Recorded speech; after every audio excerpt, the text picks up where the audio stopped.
Most repeated words for IELTS and daily life part 8-এ সকলকে স্বাগত। ভিডিওগুলো ভালো লাগলে লাইক, কমেন্ট এবং শেয়ার করবেন।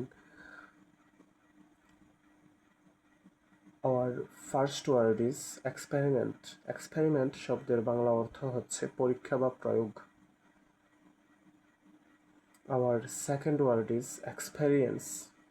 Experience শব্দের বাংলা অর্থ হচ্ছে অভিজ্ঞতা।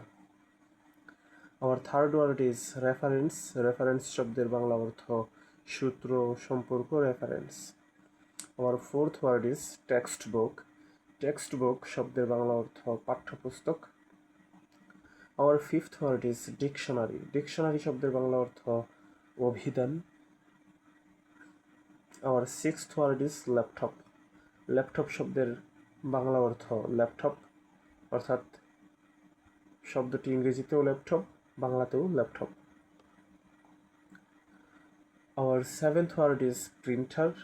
Printer শব্দের বাংলা অর্থ প্রিন্টার, বাংলাতেও প্রিন্টার, ইংরেজিতেও printer. Our eighth word is student advisor. Student advisor শব্দের বাংলা অর্থ হচ্ছে ছাত্র পরামর্শদাতা। Our ninth word is teamwork. Teamwork শব্দের বাংলা অর্থ দলবদ্ধ কাজ, দলগত কাজ, টিমওয়ার্ক। আমাদের দশম শব্দ অর্থাৎ 10th word is module. Module শব্দের বাংলা অর্থ মডিউল বা পাঠ্যাংশ।